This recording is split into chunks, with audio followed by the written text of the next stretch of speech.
nous avons saigné l'Afrique pendant 4 siècles et demi. Ensuite, nous avons pillé ses matières premières. Après, on dit, les Africains ne sont bons à rien.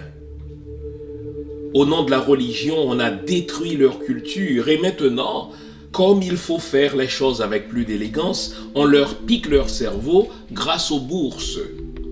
Puis on constate que la malheureuse Afrique n'est pas dans un état brillant, qu'elle ne génère pas d'élite. Après s'être enrichie à ses dépens, on lui donne des leçons. On oublie seulement une chose, c'est qu'une grande partie de l'argent qui est dans notre propre porte-monnaie vient précisément de l'exploitation de l'Afrique depuis des siècles. Pas uniquement, mais beaucoup vient de l'exploitation de l'Afrique. Alors, il faut avoir un petit peu de bon sens. Je ne dis pas de générosité, de bon sens, de justice, pour rendre aux Africains, je dirais, ce qu'on leur a pris. D'autant que c'est nécessaire. Si on veut éviter les pires convulsions ou difficultés avec les conséquences politiques que ça comporte dans un avenir proche. L'Afrique, ce sont des crises, des blessures au flanc du monde dont la communauté internationale ne peut détourner les yeux. Jacques Chirac, 2001. Caméra et montage Technical Fall Productions, direction artistique et de la photographie Winnie J, microphone Jean-Fils Aimé. Bonjour le monde, bonjour mesdames, bonjour messieurs, bienvenue à cette autre édition de l'émission Lumière sur le monde. Vous l'aurez compris, aujourd'hui nous allons mettre le cap, nous allons projeter de plein feu sur nos problèmes en tant que peuple d'Afrique, sur nos problèmes en tant que peuple noir. La tâche m'a été facilitée parce que Jacques Chirac, tandis qu'il était encore aux affaires en France, l'ancien président français, a pointé du doigt les raisons pour lesquelles l'Afrique se retrouve là où elle est. Jacques Chirac l'a dit, c'est parce que nous, les Occidentaux, il s'est inclus, nous les Français, nous avons pillé l'Afrique pendant 4 siècles et demi. Et aujourd'hui, nous, les Occidentaux, nous nous permettons de faire des leçons aux Africains. Nous allons réfléchir sur les raisons de notre appauvrissement.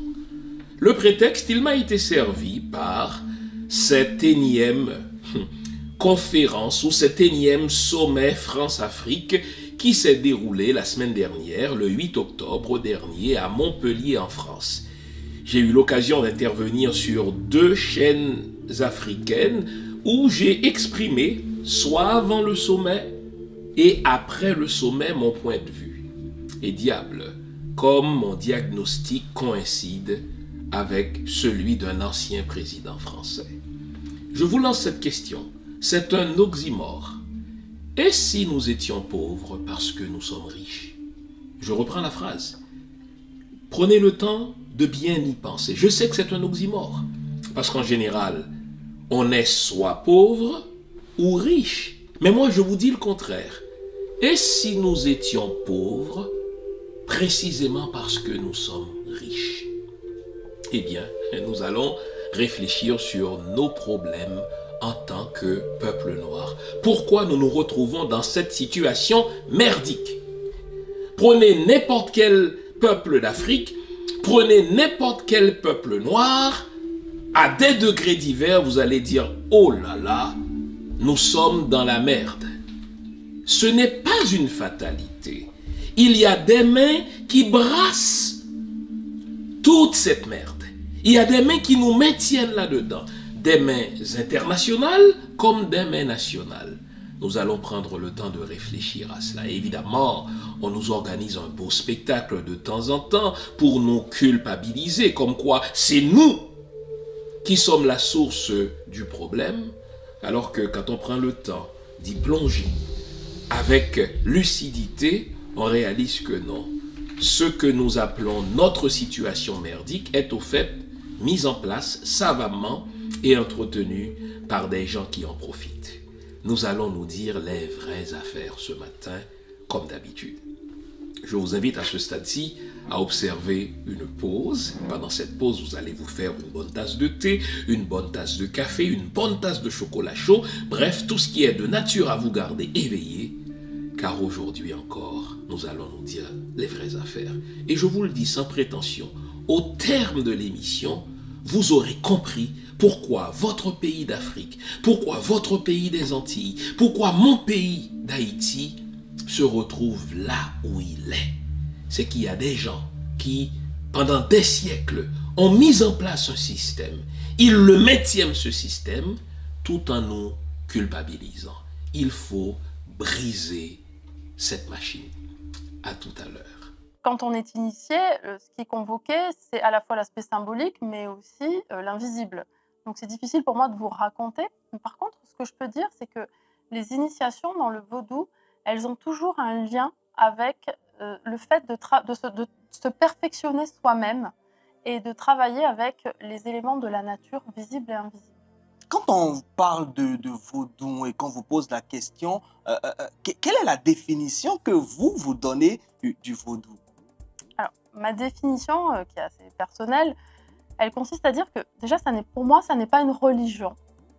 Parce que j'ai cette phrase qui me vient en tête, hein, qui m'a beaucoup marquée, qui était de dire « Le vaudou, je n'y crois pas, mais ça existe. Croire, c'est la relation verticale entre soi et son Dieu, quel qu'il soit. C'est la religion, la croyance, la foi. Et ça existe, c'est cette relation au monde, cette relation en système, à la nature, aux ancêtres et à l'invisible. Donc pour moi, la définition du vaudou, finalement, c'est une vision du monde intégrée. Pour vous aider à vous défaire de tous les mensonges qu'on vous a débités au sujet du vaudou, je vous propose une trilogie fondamentale.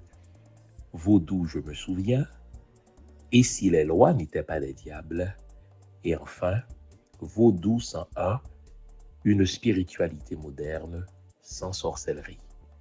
Ces 3 livres sont disponibles sur mon site web www.jeanfils-aimé.com ou sur amazon.ca. Une trilogie à lire et à avoir dans sa bibliothèque personnelle ou familiale.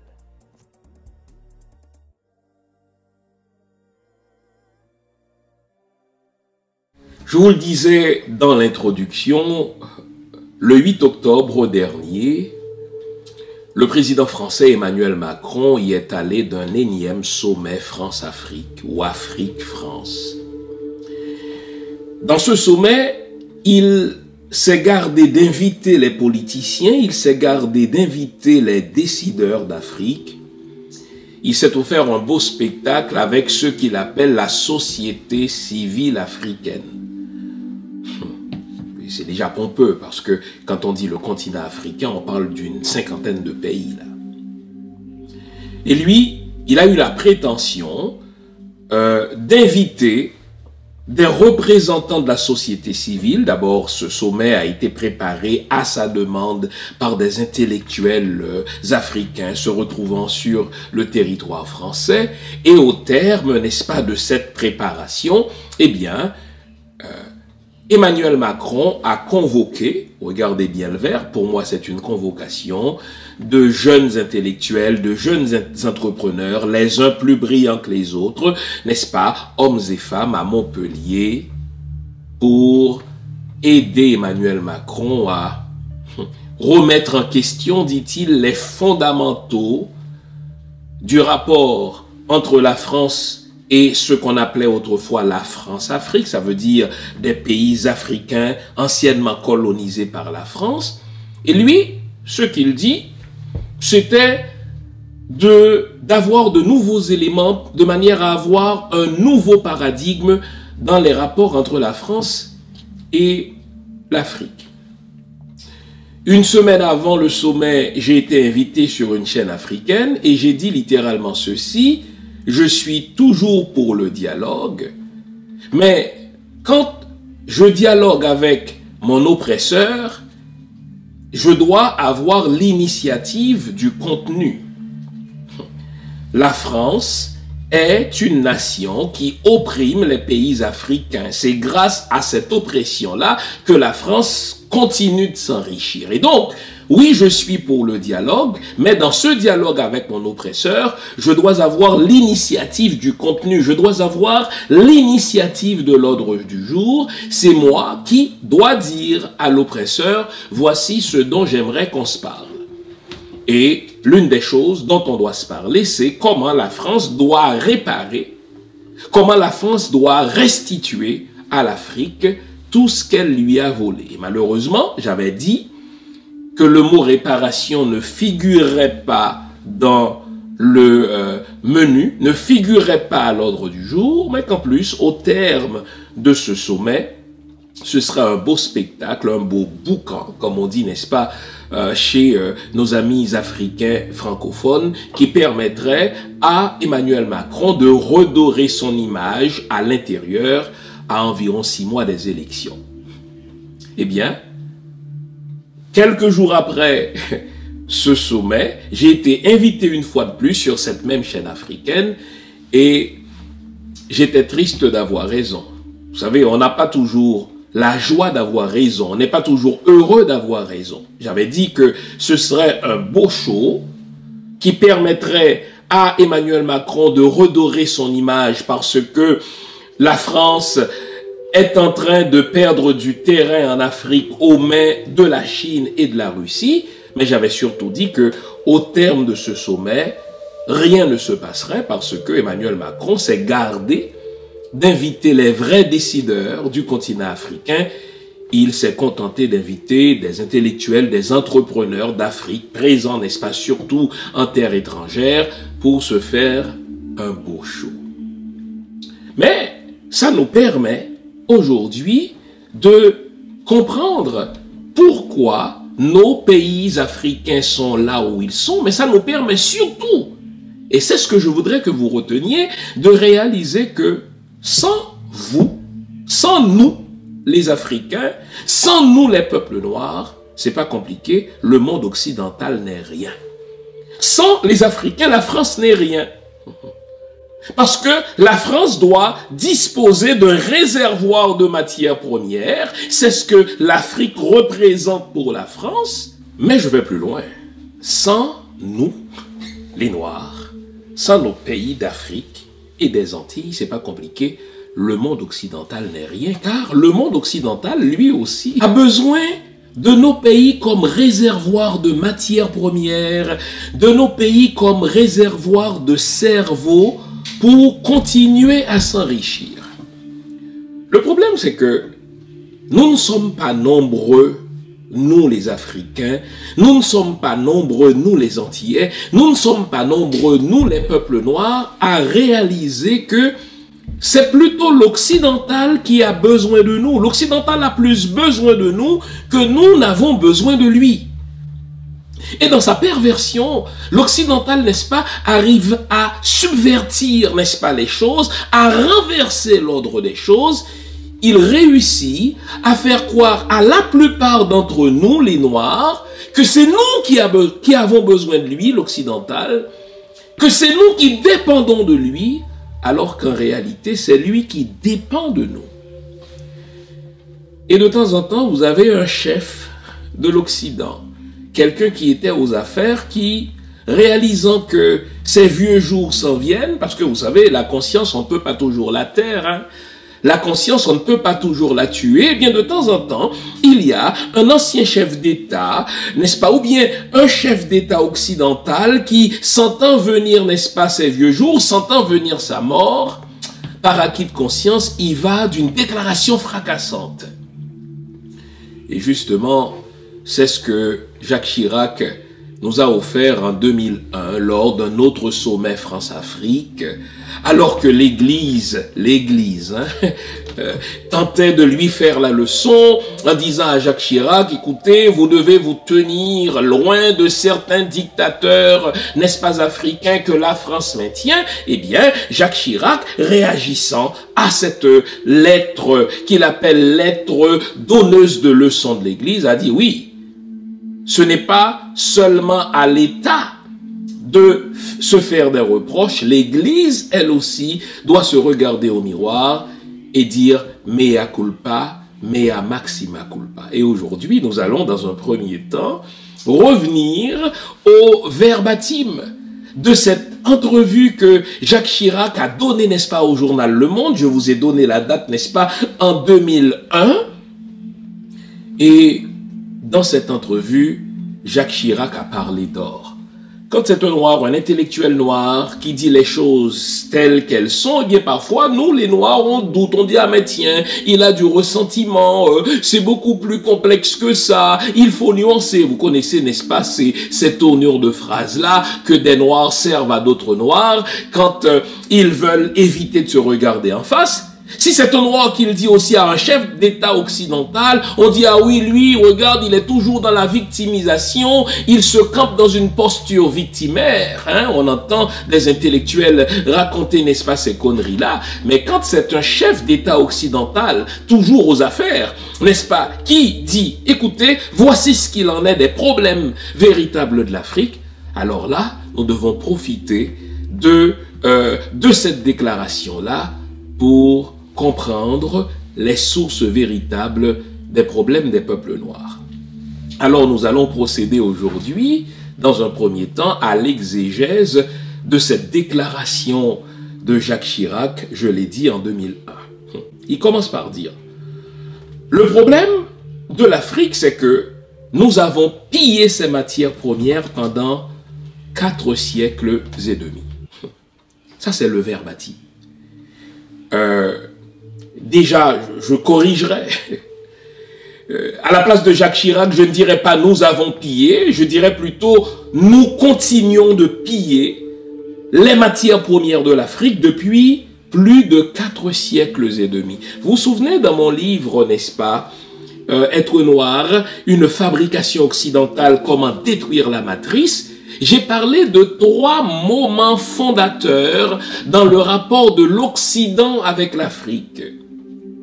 Et l'un des premiers fondateurs, l'un des premiers moments fondateurs du rapport d'exploitation entre l'Occident avec, n'est-ce pas, l'Afrique, c'est justement cette fameuse bulle de l'Église, la bulle Romanus Pontifex, par laquelle l'Église, qui régissait l'ordre du monde, invitait les puissances occidentales, les puissances portugaises, et plus tard, n'est-ce pas, la puissance française, et plus tard encore, mettez-en la puissance espagnole, la puissance britannique, où l'Église invitait littéralement les puissances occidentales chrétiennes à piller les matières premières de l'Afrique, à exploiter ces populations au prétexte que c'était un continent à la tête duquel on ne retrouve pas de véritables États, mais c'était surtout un continent qui n'est pas chrétien. Et au nom de notre idéologie chrétienne, au nom de notre livre sacré, la Bible,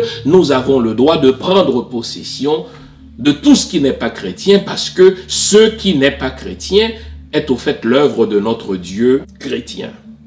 Et donc Jacques Chirac a dit, nous, les Occidentaux, la France, n'est-ce pas, la première, nous avons pillé et nous continuons de piller l'Afrique et ses matières premières.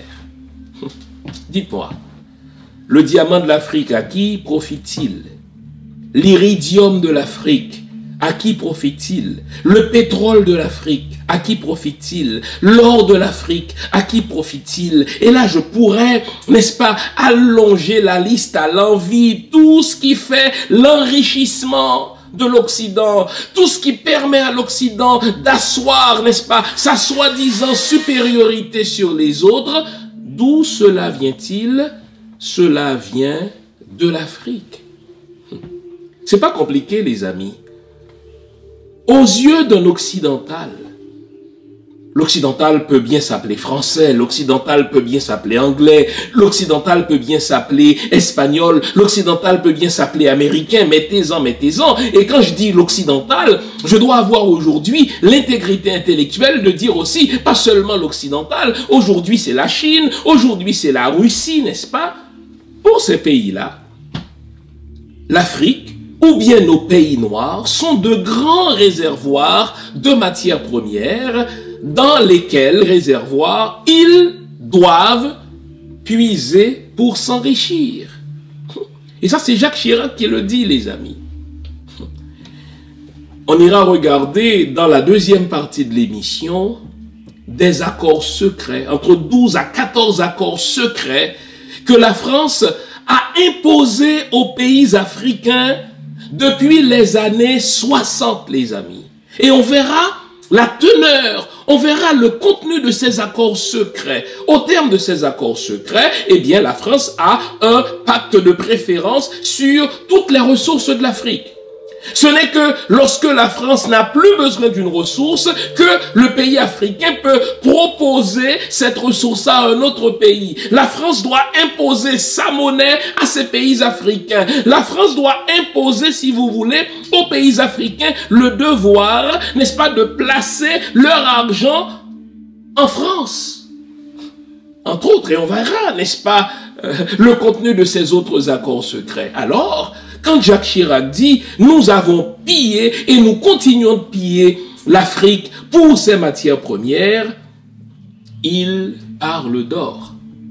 Et il dit après que nous nous sommes permis, après que nous nous sommes arrogés le droit de piller, de continuer de piller l'Afrique et les autres pays noirs, nous leur donnons des leçons en disant qu'ils ne sont bons à rien.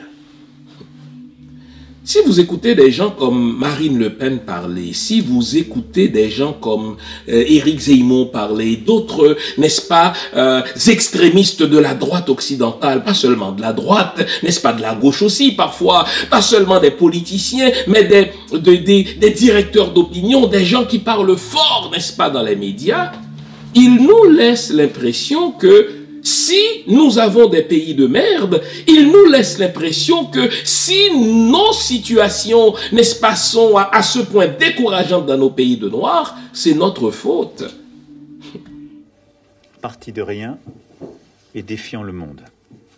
Toussaint Louverture confondit sa vie avec sa conquête de liberté. Comme Bonaparte, pourtant son geôlier, Toussaint Louverture incarne le triomphe de la volonté sur la fatalité. Né dans l'esclavage, mais ayant reçu la nature d'un homme libre, selon ses propres mots. Né vers 1743, sur une plantation de Saint-Domingue où la captivité, le labeur et les maladies faisaient succomber les esclaves avant leurs 40 ans, il savait la griffe du fouet sur la chair et la douleur des entailles sur la peau. Il découvrit aussi que ses parents, venus de l'actuel Bénin, avaient été séparés au moment de leur asservissement. Il éprouvait comme orphelin de mère la violence de l'esclavage qui détruit toute dignité et remplace par la chaîne des maîtres les liens de la famille. Toussaint Louverture transforma cette condition en ambition, car rien ne l'effraya jamais. « Frappez, si vous osez », lança-t-il un jour au gérant de la plantation. Toussaint Louverture avait montré sa trempe. Il se révéla dans toute sa force de caractère et l'acuité de son intelligence. Le gérant en fit son cocher, bientôt son second, et le mena vers l'affranchissement. Un nouveau regard sur Toussaint Louverture, le magnifique et le sublime. La toute dernière biographie de Toussaint Louverture, l'homme, le stratège, le politique, le gestionnaire et le visionnaire. Un livre à lire et à relire en vente sur mon site www.jeanfils-aimé.com ou sur amazon.ca. Un nouveau regard sur Toussaint Louverture, le magnifique et le sublime. Procurez-vous votre exemplaire maintenant.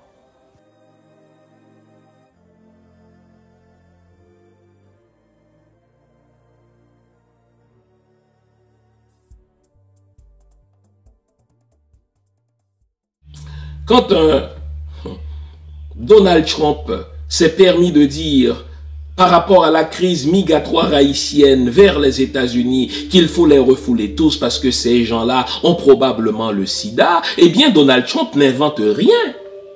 Lui, il le dit tout haut, mais la plupart, n'est-ce pas, des politiciens américains pensent de la même manière. La preuve, c'est que pendant les années 80, tandis qu'on se cassait la tête avec n'est-ce pas, cette problématique, cette pandémie du sida, eh bien, on appelait le sida 4H parce qu'on disait, écoutez, l'un des H, c'est les Haïtiens. Donc lui, il remet à l'ordre du jour quelque chose qui est tapis dans le cœur, n'est-ce pas, des Occidentaux, à savoir, on ne peut pas accueillir ces gens-là, ils représentent plus un problème qu'une solution. Mais pourquoi les Africains, pourquoi les Noirs se sentent-ils obligés de migrer ailleurs? Pourquoi se sentent-ils obligés de laisser leur pays? C'est parce que vous n'arrêtez pas de piller leurs ressources et de faire en sorte que les matières premières de leur pays vous servent à vous plutôt qu'à eux. Jacques Chirac poursuit. Il dit, nous avons détruit la culture des peuples noirs, nous avons détruit la culture des peuples africains au nom de la religion et après nous leur disons ils ne sont bons à rien. Là c'est une flèche qu'il avait lancée à l'église. C'est une flèche qu'il avait lancée à l'église. Et quand vous entendez certains intellectuels, n'est-ce pas, occidentaux parler, c'est comme si l'Afrique, c'est un peuple sans culture, c'est un peuple sans civilisation, et au nom du fardeau de l'homme blanc, le fameux white man's burden, au nom du fardeau de l'homme blanc, nous devons tendre la main, nous devons secourir ces gens qui sont sans culture. Le pire, c'est que nous, les intellectuels noirs, nous, les intellectuels africains, beaucoup d'entre nous, je dis bien beaucoup d'entre nous, n'est-ce pas, on finit par intérioriser ce préjugé défavorable par rapport à notre culture fondatrice de l'Afrique, par rapport à notre culture première dans laquelle tous les autres peuples ont puisé, les amis. Les Occidentaux ont puisé dans la culture africaine, dans la culture égyptienne, pour construire leur propre culture. Ils ont tué, et c'est Jacques Chirac qui parle, notre culture, notre spiritualité, parce que cela leur échappait.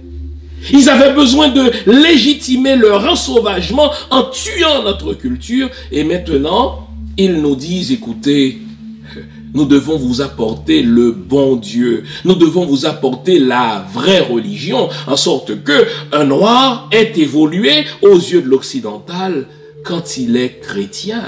Le christianisme, c'est cette idéologie au nom de laquelle les occidentaux sont entrés chez nous pour nous piller.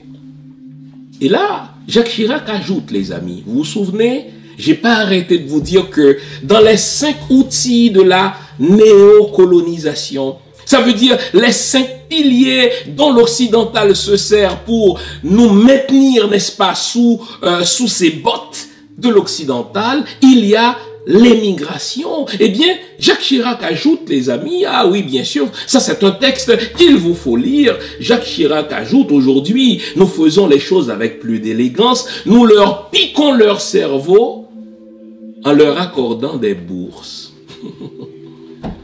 Il y a 2 ou 3 semaines, je vous disais que il sera difficile pour nous, dans l'état actuel des choses, de faire notre développement, parce que ce sont des humains qui font du développement, parce que ce sont des cerveaux qui pensent le développement, parce que ce sont des cerveaux qui doivent tirer la collectivité vers le haut. Je vous disais que dans l'état actuel des choses, il nous sera difficile de faire notre développement. Pour quelle raison? Parce que l'occidental, dans sa méchanceté, met en place des mécanismes chez nous qui font en sorte que ceux qui pourraient faire le développement de leur continent sont bien obligés de quitter parce qu'il y a de l'instabilité politique, parce qu'il y a de l'appauvrissement de plus en plus sauvage, mais aussi parce que l'occidental, au nom de la coopération, choisit les meilleurs d'entre nous pour leur accorder des bourses. Et nous, plutôt que d'en être tristes, les amis, l'occidental nous porte à l'applaudir pour sa générosité parce qu'il pique nos plus beaux cerveaux en leur accordant des bourses. Je ne suis pas en train de dire qu'il ne reste plus de gens brillants dans nos pays africains, nullement. Je suis pas en train de dire qu'il ne reste plus de gens brillants dans nos pays antillais, dans nos pays africains. Si vous suivez mon atelier du mercredi, qui se fait en créole haïtien, vous verrez que au cours des dernières semaines, j'ai reçu, n'est-ce pas, à mon micro, j'ai reçu à mon atelier de brillants jeunes, des jeunes les plus brillants les uns que les autres, qui, malgré leur brillance, ont fait le choix héroïque de rester en Haïti pour aider au développement d'Haïti. Mais ça, les amis, ce n'est pas ce que l'occidental souhaite. Ça, les amis, ce n'est pas ce que la France souhaite. Ça, les amis, ce n'est pas ce que, n'est-ce pas, l'Angleterre souhaite. Ce n'est pas ce que le Portugal, l'Espagne, n'est-ce pas, ou les États-Unis souhaitent pour les Haïtiens. Ce que ces pays-là souhaiteraient, c'est que nos pays soient vidés de leur cerveau et qu'il ne reste alors que les incapables. Et pour que ces incapables lois demeurent, n'est-ce pas, si vous voulez, une force vive, une main-d'œuvre vile, taillable et corvéable à souhait. Jacques Chirac dit, écoutez, aujourd'hui, nous continuons de piller, aujourd'hui, nous continuons d'exploiter, mais nous le faisons avec plus d'élégance, en accordant aux plus brillants d'entre les Noirs, en accordant aux plus brillants des Africains, des bourses. Donc nous leur piquons leur cerveau, et après, ajoute Jacques Chirac, nous nous plaignons du fait que l'Afrique ne se trouve pas dans un état brillant parce qu'elle ne génère pas des élites. Voyez comment? Encore une fois, ça m'attriste d'avoir raison. Dans mon livre, j'ai dit, le but, n'est-ce pas, de la colonisation, de la néocolonisation, c'est de maintenir les pays noirs dans la sujétion par rapport aux pays occidentaux, tout en leur donnant l'impression qu'ils sont libres, tout en leur donnant l'impression qu'ils sont en train de progresser. Mais le progrès n'est qu'illusoire, parce que l'occidental pique les meilleurs cerveaux en leur accordant des bourses et s'arrange pour que ces cerveaux restent en terre étrangère. Donc, il n'y aura jamais de développement. Jacques Chirac ajoute, on oublie une chose, dit-il, c'est qu'une grande partie de l'argent qui se trouve dans notre porte-monnaie, là il parle en tant que président français, mais s'il y avait, n'est-ce pas, un chef d'État belge, s'il y avait un chef d'État, n'est-ce pas, britannique, un chef d'État américain qui avait la candeur de Jacques Chirac en 2001, tous les chefs d'États occidentaux parleraient, n'est-ce pas, d'une même voix en disant une grande partie de l'argent qui se trouve dans notre porte-monnaie vient de l'exploitation de l'Afrique. Oh là là. Vous notez qu'avec une telle déclaration, si on avait des chefs d'État africains verticaux, si on avait des hommes d'État, n'est-ce pas, littéralement dédiés à la bonne marche des pays noirs, on a là une déclaration à partir de laquelle on pourrait réclamer une véritable restitution à la France de ce que la France nous a volé. Mais malheureusement, cela ne s'est pas fait, cela ne se fera pas avec les chefs d'État qui sont dans nos pays, parce que ce sont des chefs d'État qui sont vendus à la cause française, ce sont des chefs d'État qui sont vendus à la cause occidentale et qui ne lèveront jamais le doigt pour changer les choses pour le mieux, pour notre collectivité dans nos pays africains. Et Jacques Chirac ajoute, il faut avoir un peu de bon sens.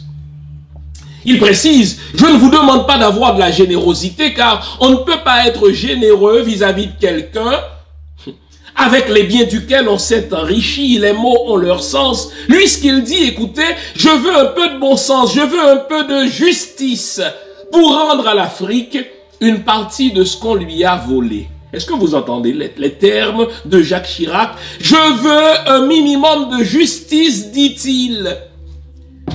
Il faut faire justice aux Africains, il faut faire justice au peuple noir, il faut faire justice aux collectivités noires parce que une grande partie de l'argent qui se trouve dans notre porte-monnaie occidentale vient de l'exploitation que nous avons infligée, vient du pillage que nous continuons d'infliger au peuple noir. Une grande partie de l'argent qui se trouve dans notre porte-monnaie, dit Jacques Chirac.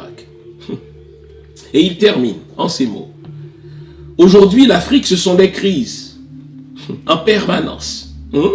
On sait que ces crises-là sont provoquées. On sait que ces crises-là sont mises en place. On sait que ces crises-là sont entretenues par les pays néocolonialistes. Pour quelle raison? C'est pour s'assurer d'avoir la mainmise sur nos ressources. L'Afrique, dit Jacques Chirac, ce sont des crises. L'Afrique, ce sont des blessures. Ah oui, les amis.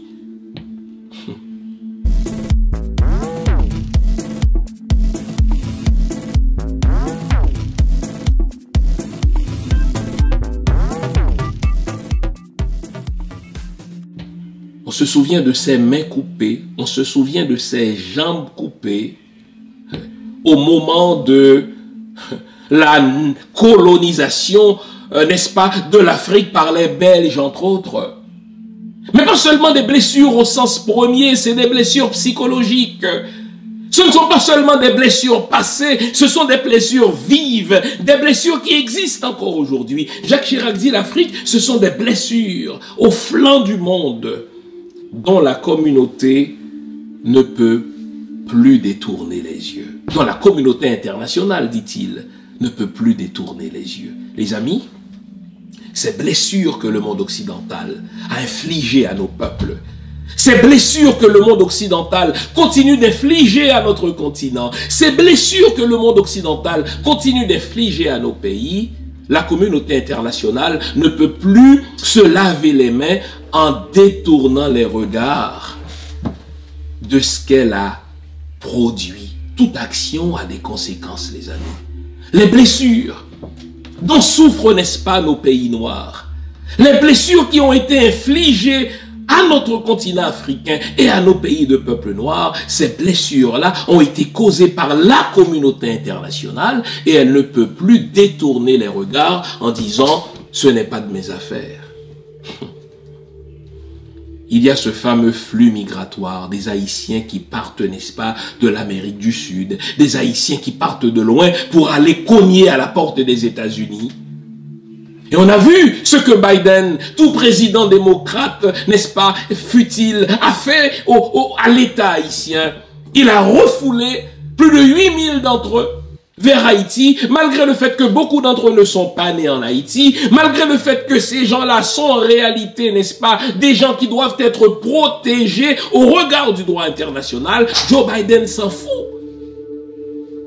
Mais pire, la semaine dernière, Donald Trump y est allé d'une déclaration à la Donald Trump. Ces gens-là ont probablement le sida. Il ne faut pas les laisser entrer. Donc la communauté internationale, comme elle aime le faire, est en train de détourner le regard d'un problème qu'elle a elle-même créé en culpabilisant les victimes. Voilà ce que fait la communauté internationale. Vous avez des problèmes par votre faute, vous les Noirs. Vos pays ne marchent pas par votre faute, vous les Noirs. Vous ne produisez pas d'élite nationale par votre faute, vous les Noirs. Mais Jacques Chirac a dit non. Si on ne produit pas d'élite nationale dans nos pays africains, c'est parce que les pays occidentaux accordent des bourses aux plus brillants d'entre nous. Et ils s'arrangent pour qu'on reste en terre étrangère. Pour quelle raison? Parce que dans nos pays, ils provoquent crise après crise. C'était en 2001. Je vais vous inviter à regarder de plus près ce que la France fait aux pays africains. Ces accords secrets, j'en parle dans mon livre Être Noir. Au moins 14 accords secrets qui portent sur les ressources névralgiques dont tout pays a besoin pour se développer. La France s'arrange pour que ces ressources névralgiques-là, ces ressources critiques-là, ne soient jamais utilisées pour le bien des Noirs, mais pour l'enrichissement de la France. Et nous découvrirons au terme de cette analyse que n'étaient ces accords secrets, la France serait rien, les amis. La France aurait été un pays pauvre. Toute cette puissance dont les Marine Le Pen, dont les Zemmour, dont les Macron, hein, c'est les mêmes, hein, se vantent, eh bien, cette richesse-là, cette puissance-là n'aurait pas été si la France n'avait utilisé l'Afrique et ne continuait d'utiliser les peuples noirs comme un grand réservoir dans lequel elle peut puiser pour ses besoins à elle. Regardons maintenant ces accords secrets. Mbote, Nangadef, comment nouer la famille? Où trouver les livres du docteur Fils-Aimé? Très simple. Sur son site internet au www.jeanfilsm.com ou sur Amazon, amazon.com, amazon.ca. Vous pouvez aussi nous écrire directement par email ou par Facebook. Dans tous les cas, c'est plus de 13 ouvrages sur diverses thématiques qui nous attendent. Un beau cadeau à se faire ou à offrir à nos proches. On est ensemble. Vous vous souvenez, je vous en ai parlé dans d'autres émissions des années 60, la fin des années 50, où les pays occidentaux ont choisi de faire un changement cosmétique. Vous savez, quand une femme ne veut pas vraiment changer tout son attirail, toute sa robe, elle se contente, n'est-ce pas, d'un petit maquillage là, en superficie. Eh bien, c'est ce que font les pays occidentaux. Quand les peuples autochtones, quand les nationaux d'Afrique ont commencé à crier contre les effets pervers de la colonisation et qu'il devenait inélégant de continuer à coloniser ouvertement les pays noirs, les pays africains, eh bien, on a choisi de mettre un terme à la colonisation telle qu'on a commencé à la pratiquer au 19e siècle en marge de la conférence de Berlin de 1884 dont je vous ai parlé. Eh bien, à partir des années 50 au siècle dernier, eh bien, les puissances occidentales chrétiennes ont choisi de mettre un terme à la colonisation, mais en maintenant leur contrôle sur les peuples noirs parce qu'il convient d'appeler la néocolonisation. Et en marge de cela, la France a imposé aux pays africains un certain nombre d'accords secrets. Et je vous en livre le contenu de ces accords secrets dans mon livre, encore une fois, Être noir, c'est une fabrication occidentale. La France est entrée, n'est-ce pas, de son propre chef dans les pays africains. Elle y est restée, n'est-ce pas, des années, en exploitant les populations, en pillant, n'est-ce pas, selon l'expression de Jacques Chirac, les matières premières de l'Afrique. Mais au moment où la France devait quitter, écoutez bien les amis, comble d'insultes, la France a imposé aux pays africains une dette coloniale. Pour quelle raison ? Parce que la France, pas seulement la France, les amis, la Belgique et d'autres pays, n'est-ce pas, chrétiens comme ça, eh bien la France avait construit pour ses propres besoins en Afrique des infrastructures routières.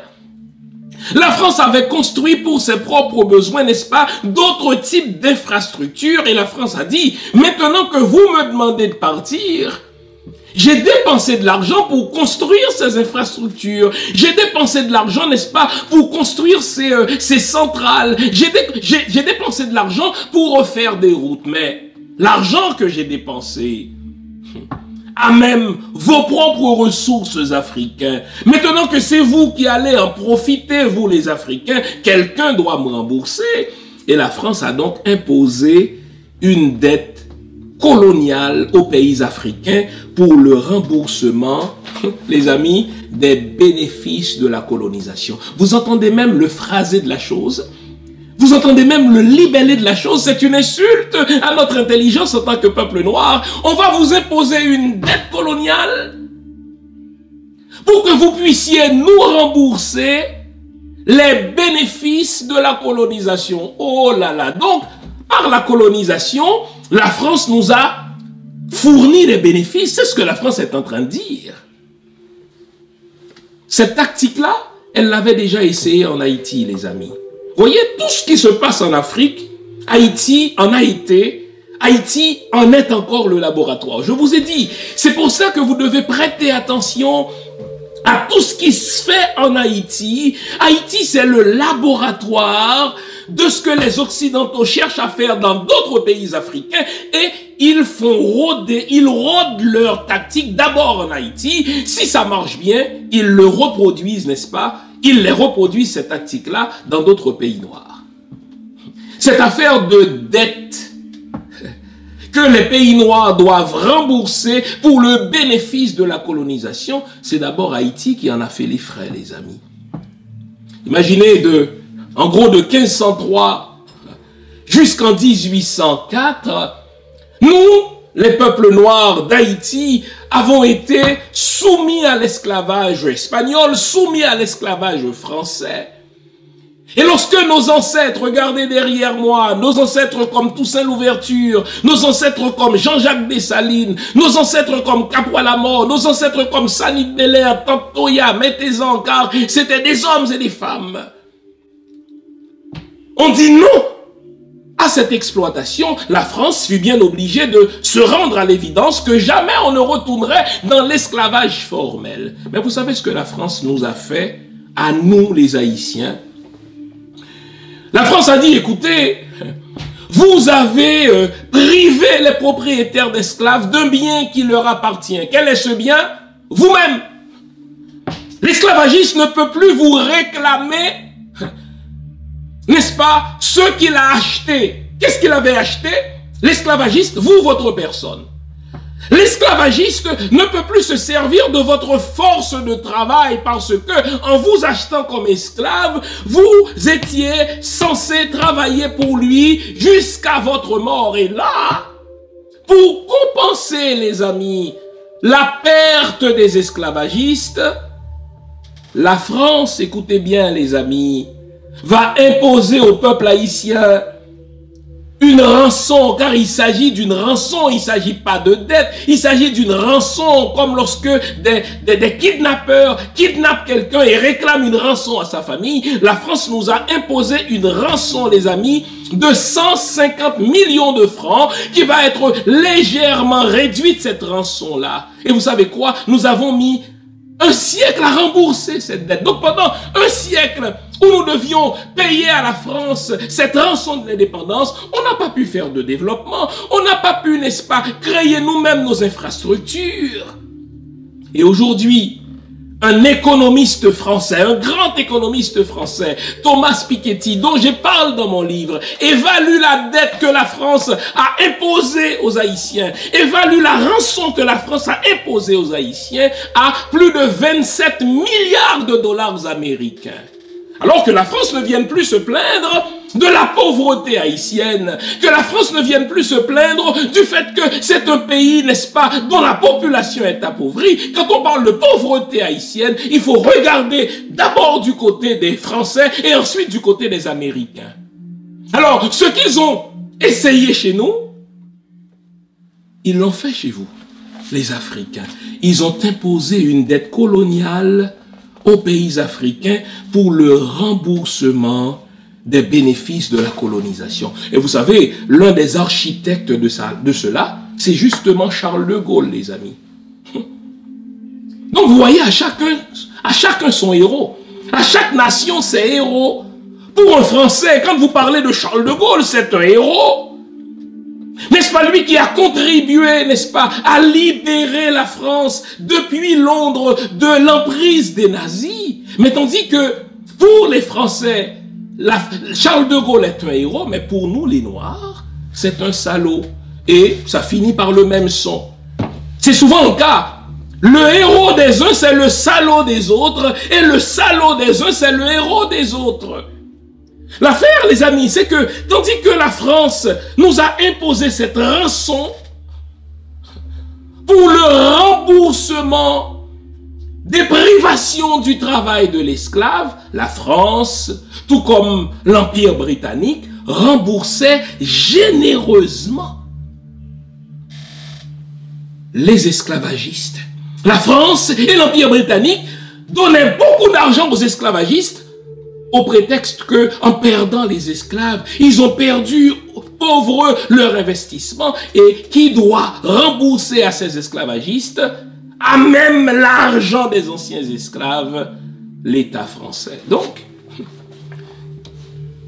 dans les années 60, tandis qu'on parlait de libéralisation, de l'indépendance des peuples de l'Afrique, en réalité, la France a enchaîné par des chaînes invisibles, par des chaînes économiques, les pays africains. Premier contrat secret que De Gaulle a imposé aux chefs d'État africains. Vous avez une dette coloniale et vous devez nous rembourser.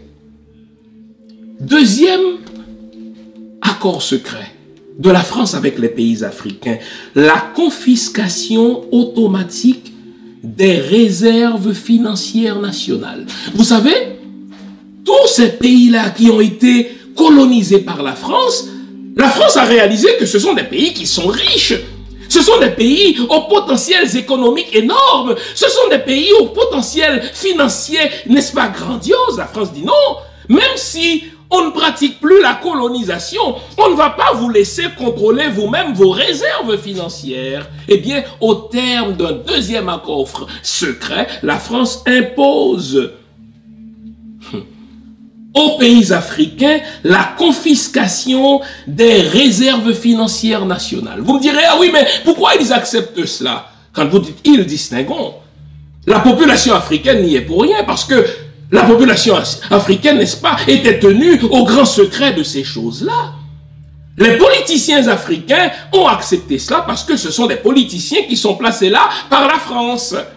Et quand un politicien africain refusait ces genres d'accords secrets, devinez la suite, il était littéralement assassiné. Dans mon livre, je parle de plus d'une vingtaine de chefs d'État africains qui ont été assassinés et qui continuent d'être assassinés par la France dès lors que ces chefs d'État-là disent « Nous n'avons pas besoin de ce franc CFA.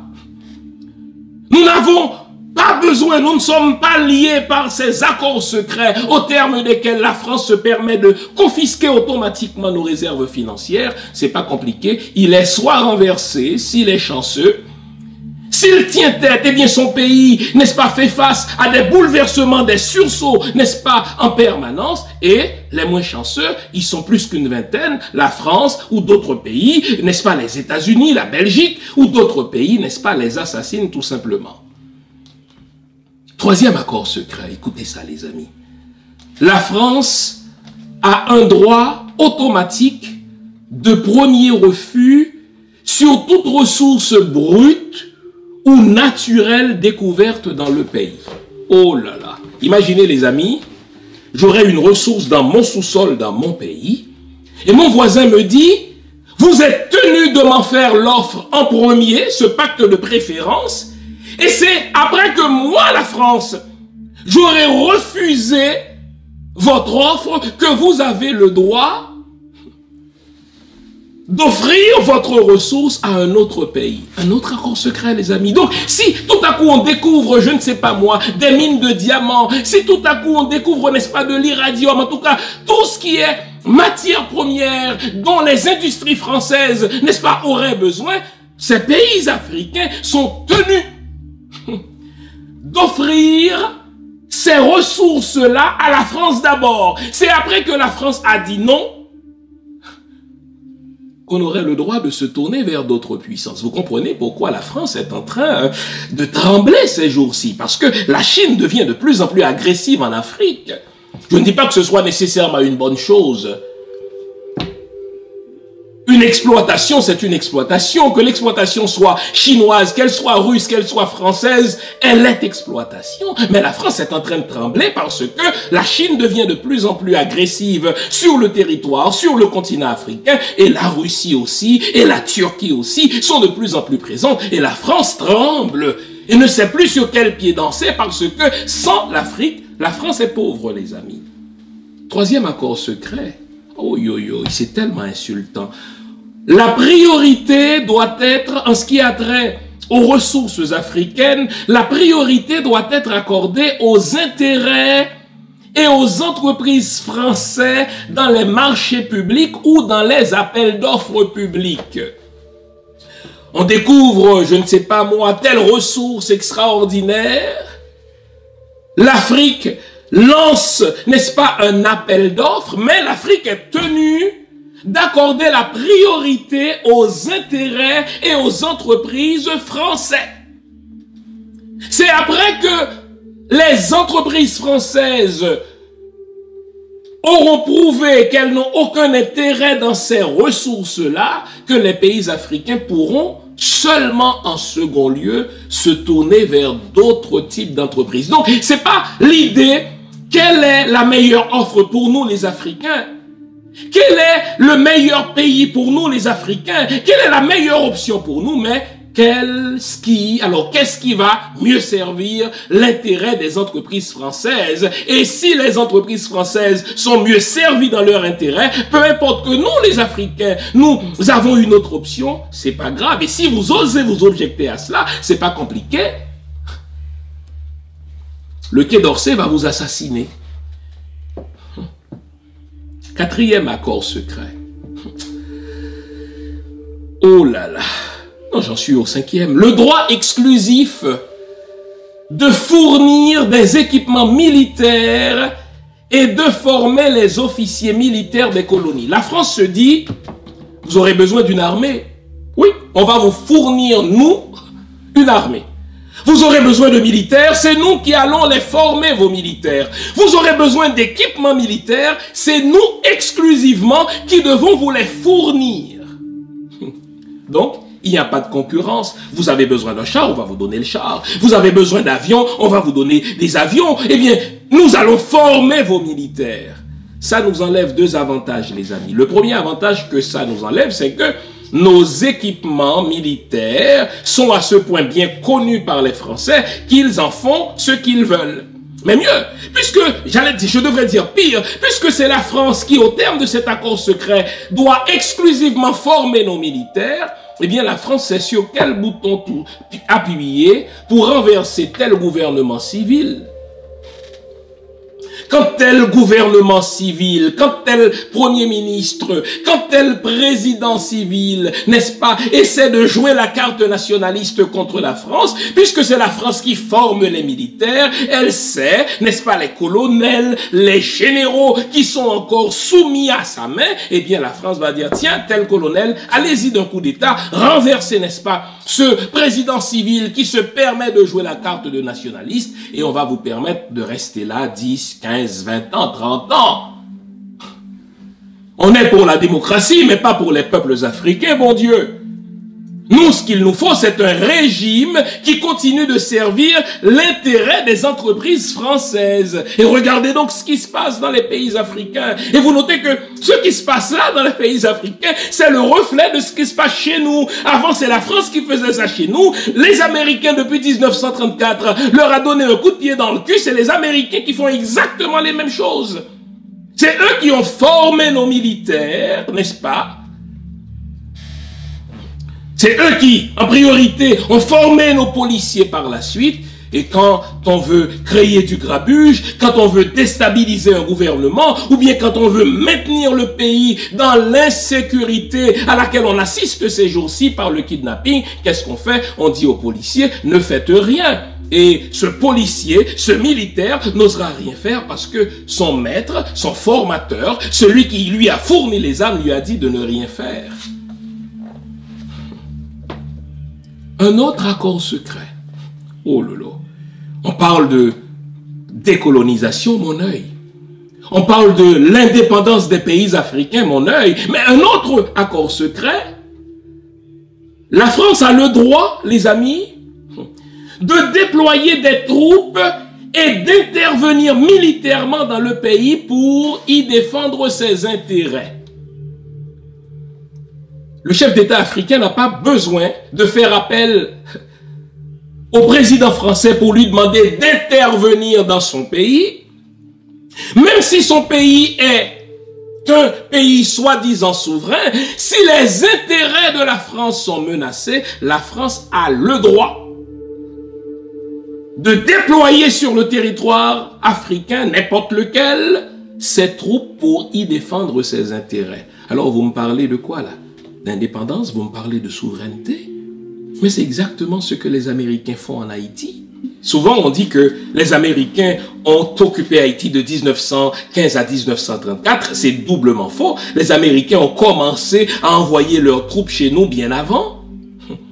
Bien avant 1915, les Américains ont envoyé leurs troupes chez nous plus qu'une dizaine de fois. Et après 1934, les Américains continuent d'être présents. Les Américains sont dans nos eaux. Ils sont, n'est-ce pas, dans notre espace haïtien. Pour quelle raison? Ces pays-là se permettent le droit d'envahir nos territoires quand leurs intérêts sont menacés. Autre accord secret. L'obligation de faire du français la langue officielle du pays et la langue pour l'éducation. L'obligation. Vous entendez ça? Et donc, tous ces forums, tous ces espaces où la France veut faire la promotion du français, ces espaces-là sont ce qu'ils sont à cause de nos populations dans nos pays soi-disant francophones. Alors qu'il est prouvé par les sciences de l'éducation que si l'on veut justement offrir à l'apprenant les meilleurs outils pour développer son intelligence, il faut le scolariser dans sa langue maternelle. Ignorant ces données scientifiques sur l'éducation, la France impose aux pays africains de faire l'éducation de leur jeunesse. La France impose aux pays africains le français comme langue officielle. J'étais tellement amusé de voir il y a quelques années deux sœurs noires se battre pour devenir secrétaire générale de la francophonie. On a vu notre sœur Michaël Jean, n'est-ce pas, et notre sœur du Rwanda se battre, se déchirer sous les regards amusés de leur patron, c'est-à-dire de Justin Trudeau, de Emmanuel Macron, n'est-ce pas? On a vu deux de nos sœurs noires, deux de nos sœurs africaines ou afro-descendantes, dans le cas de Michaël Jean, s'insulter pour être secrétaire général de la francophonie. Bon Dieu! Maintenant, ce sont les descendants d'esclaves qui vont se battre pour défendre la langue de l'ancien maître et du maître actuel. Pour quelle raison? Parce que, justement, la France impose à nos pays le français comme langue de scolarisation et comme langue officielle. Et on se retrouve avec une grosse connerie comme ça en Haïti.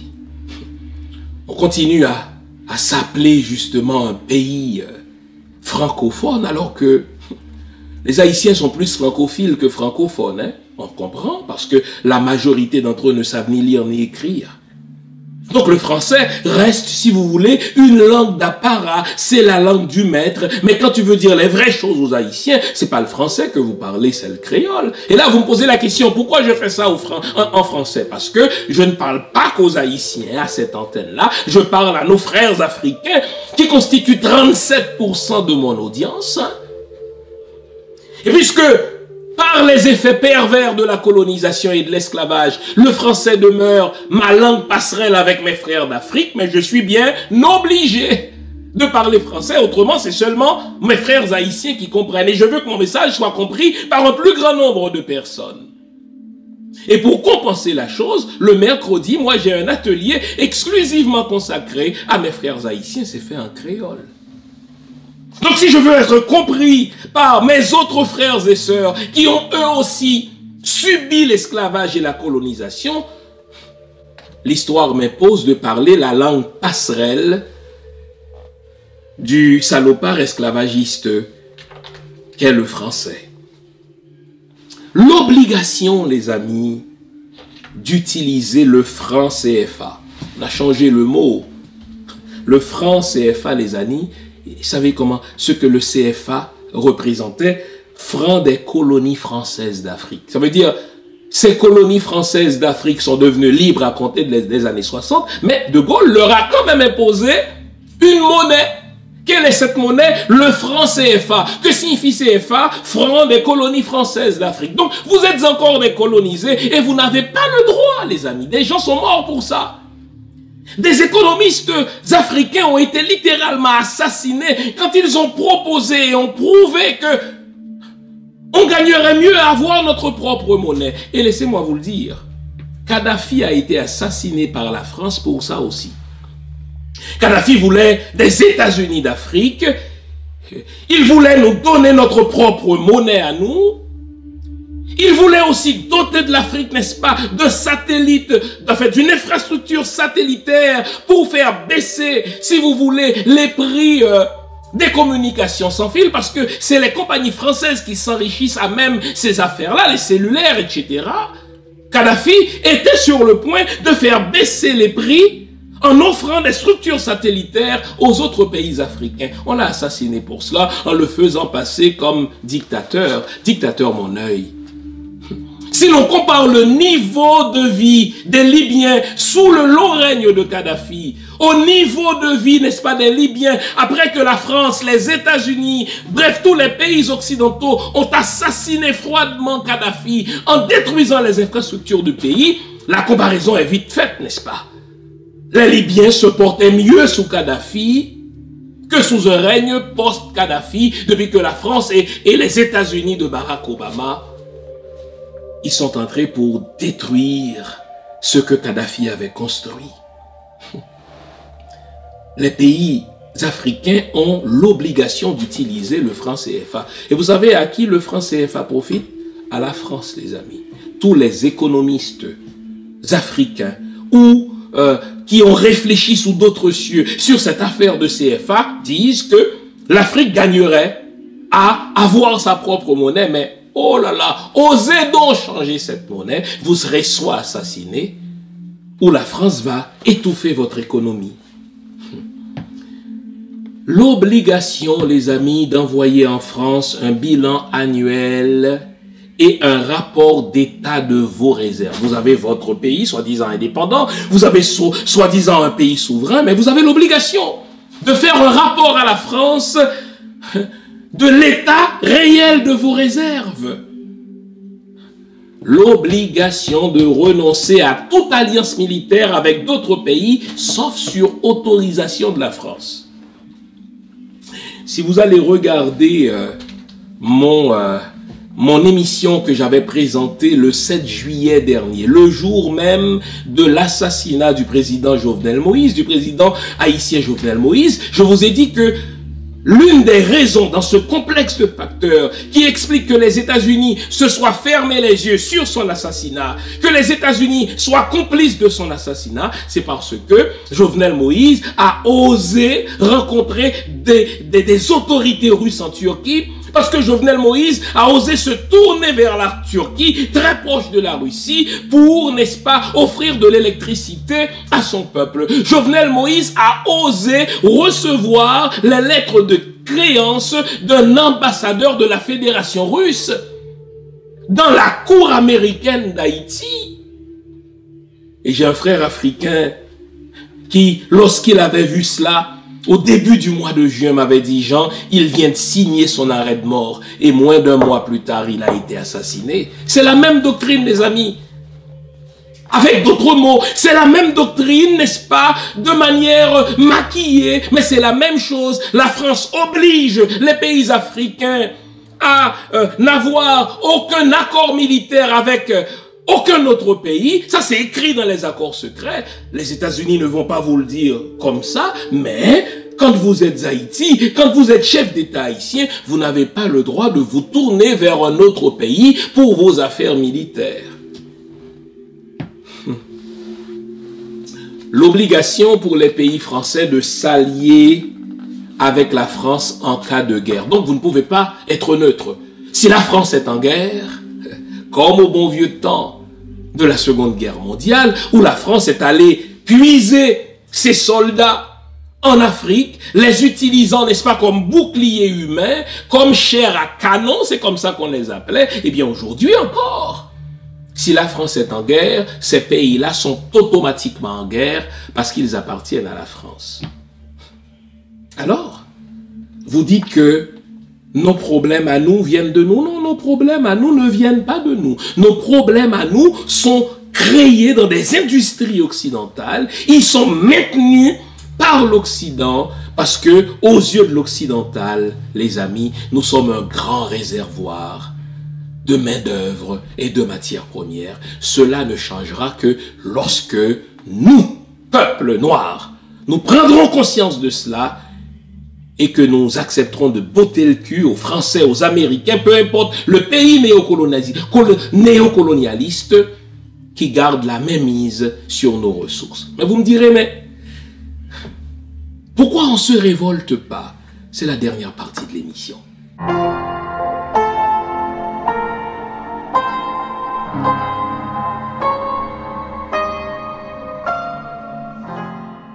Il y a environ 8 mois, je vous avais lu un texte de Gérald Coton, qui est au fait une allégorie de la manière dont les peuples puissants de l'Occident contrôlent l'esprit et les ressources des peuples noirs. Écoutez bien, je vais vous relire cette allégorie de Gérald de Coton. L'allégorie a pour titre, n'est-ce pas, La poule d'Hitler. Prêtez bien attention et vous allez voir que tout est là-dedans. Dans l'une de ces réunions, Hitler a demandé qu'on lui apporte un poulet. Il l'a attrapé fort avec une des mains pendant qu'il la plumait avec l'autre. La poule, désespérée de douleur, a voulu fuir, mais elle n'a pas pu.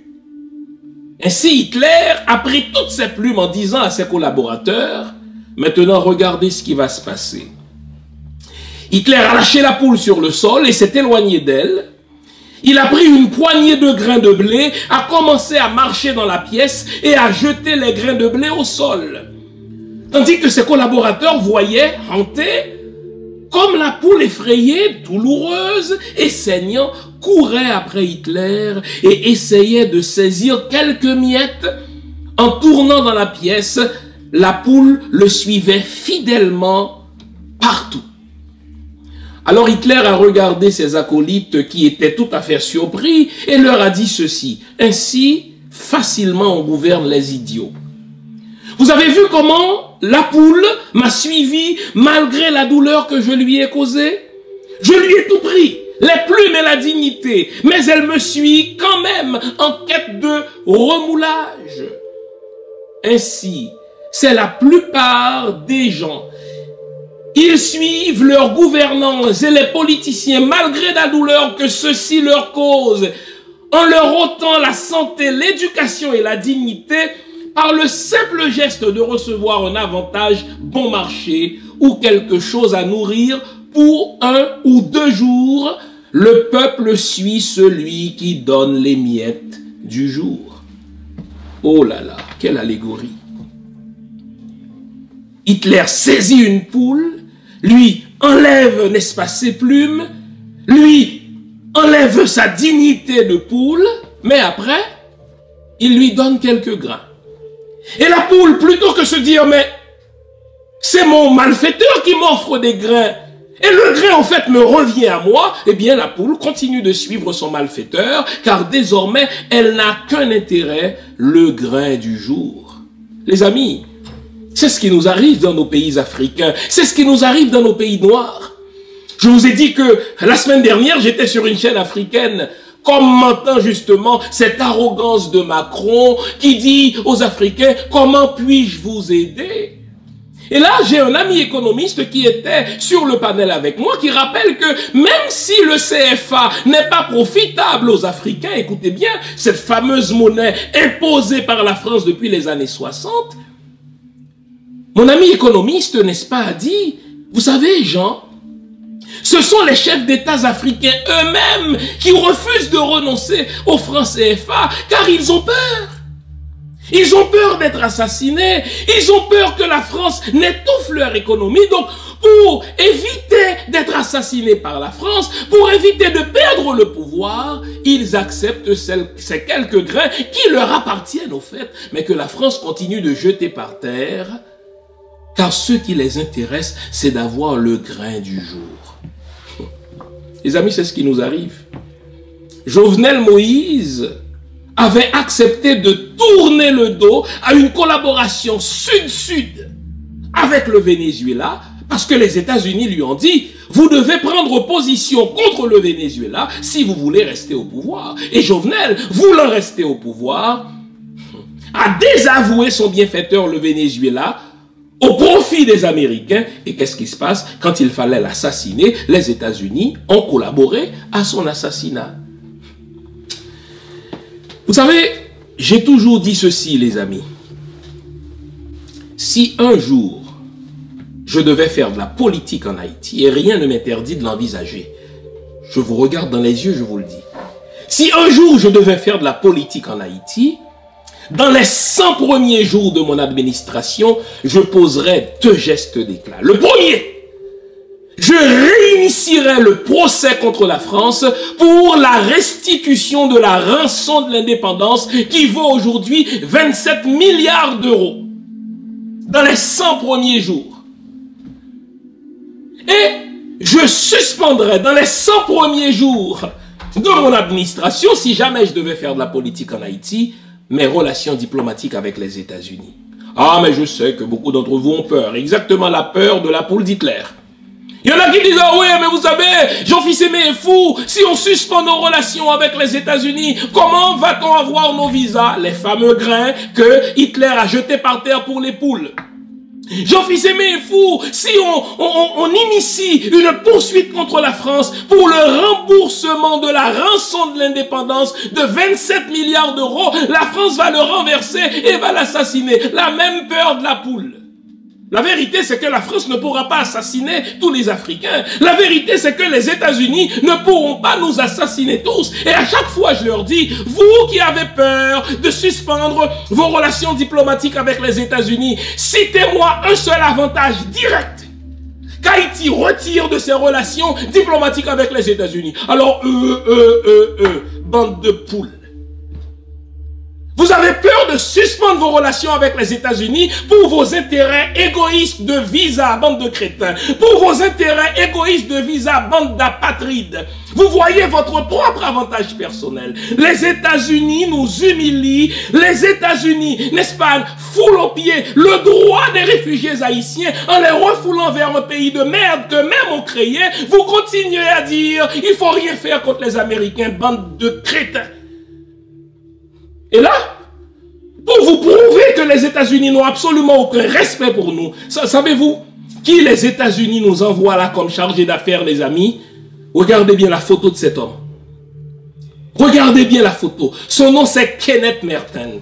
C'est l'ancien ambassadeur des États-Unis en Haïti sous Michel Martelly. Écoutez bien, ce monsieur, c'est un fier menteur.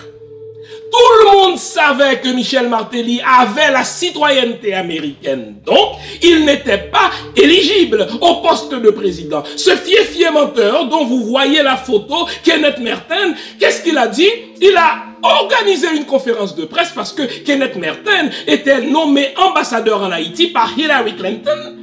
Hillary Clinton qui allait bénéficier par le biais de son frère de plusieurs contrats, n'est-ce pas, généreux de la même administration de Michel Martelly. Kenneth Merten a organisé une conférence de presse pour dire que Michel Martelly n'était pas citoyen américain. Tout le monde savait qu'il était citoyen américain. Et là, dans la crise entre les États-Unis, la crise migratoire entre Haïti et les États-Unis, puisque nous voulons avoir notre propre sortie de crise, savez-vous qui Joe Biden nous envoie comme chargé d'affaires? Ce même salaud, regardez son visage. Ce même menteur Kenneth Merten comme chargé d'affaires. Il va nous entrer dans la gorge et dans le cul un accord qui va favoriser le retour au pouvoir des PHTK, ceux-là même qui nous mettent dans cette merde. Alors moi, si jamais je parvenais au pouvoir en Haïti, j'ai le droit, les amis, j'aime dire à mes amis, la politique si nécessaire, mais pas nécessairement la politique. Rien ne m'interdit d'envisager de faire la politique dans mon pays. Si jamais un jour j'étais aux affaires, il y a 2 décisions que je prendrais dans les 100 premiers jours de mon administration. Réinitier ce procès pour lequel la France a renversé le président Aristide, le procès de restitution de la rançon de la dette, et suspendre les relations avec les États-Unis d'Amérique pour que je puisse mener mon pays comme le peuple m'en a donné le mandat. Et moi, vous savez quoi? Je mesure la verticalité d'un chef d'État noir à sa capacité de dire non à la France, de dire non aux États-Unis. Je n'ai pas beaucoup de respect pour la plupart de mes frères africains qui sont parvenus au pouvoir parce que ce sont des lèche-culs de la France. Ils s'enrichissent, mais ils mettent sur pied l'agenda de la France.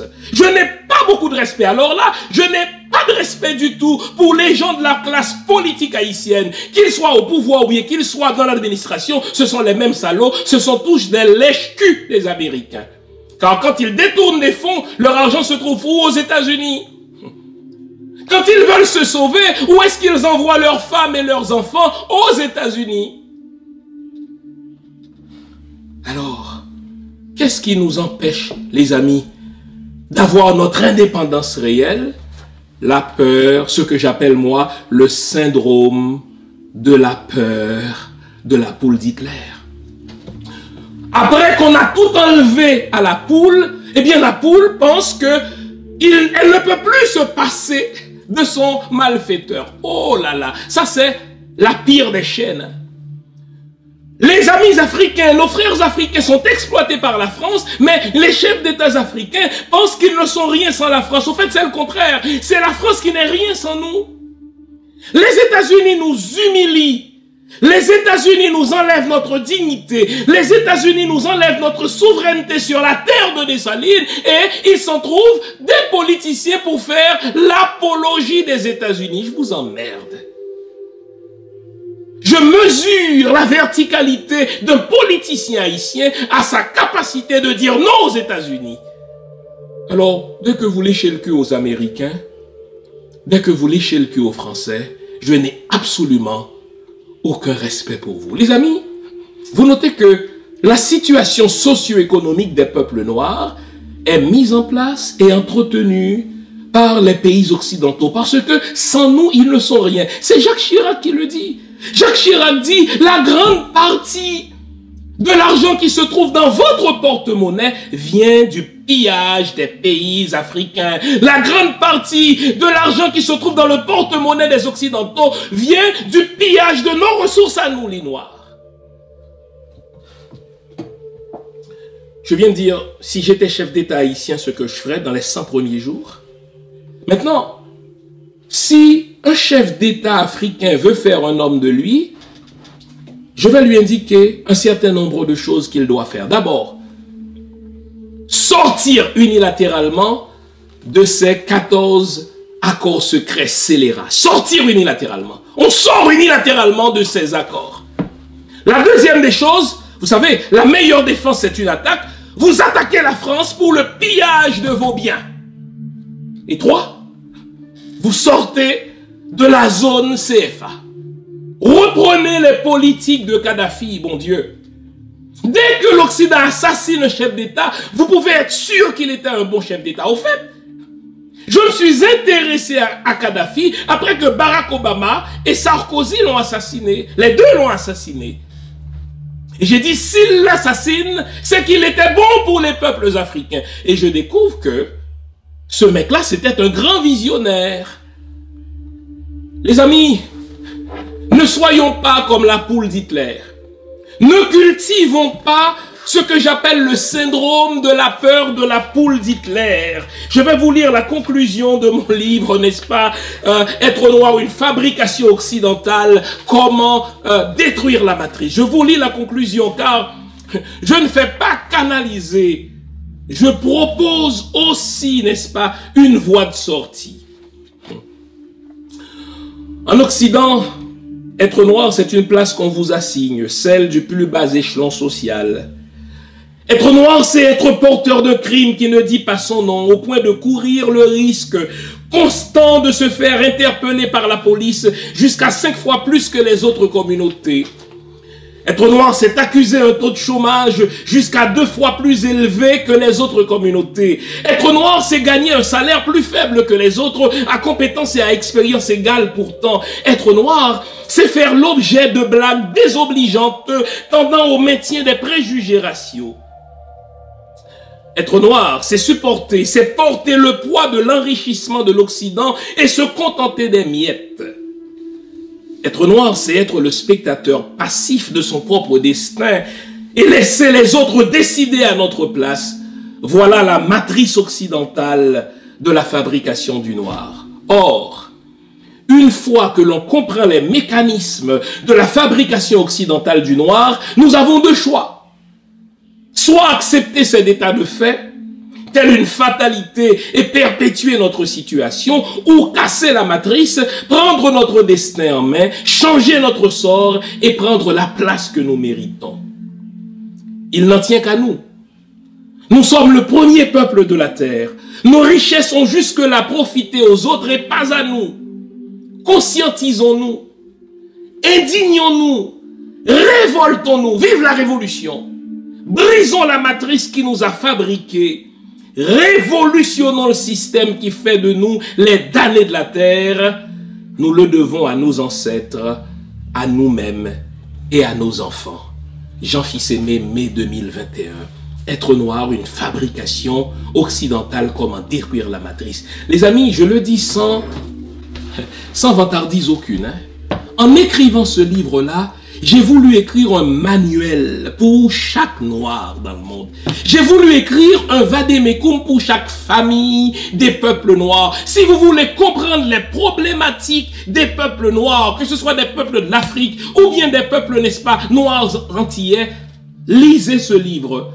Lisez-le en famille. Faites-en un outil de méditation. Il est écrit en français et en anglais. Commandez-le sur mon site jeanfilsaimé.com. Enfin, www.jeanfilsaimé.com. Vos yeux vont s'ouvrir. Vous allez comprendre que ce qu'on appelle la misère noire ou la misère des Noirs, c'est une misère qui est entretenue par les peuples occidentaux. Et je voudrais terminer l'émission par cet oxymoron. Vous savez pourquoi nous sommes pauvres, nous les Noirs? C'est parce que nous sommes riches. Vous savez pourquoi nous sommes faibles, nous les Noirs? C'est parce que nous sommes forts. Renversons la pyramide. Ce n'est pas nous qui avons besoin des Occidentaux, ce sont les Occidentaux qui ont besoin de nous. Ce n'est pas nous qui sommes pauvres, c'est les Occidentaux qui sont pauvres sans nous.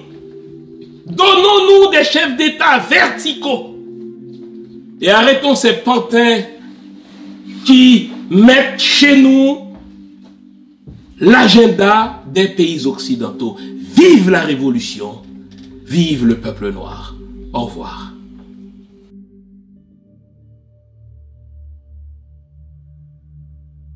Je voudrais vous inviter à vous abonner à cette page et à recruter d'autres gens qui vont s'abonner. Pour quelle raison? Parce que c'est une chaîne qui est consacrée à la dézombification du peuple noir.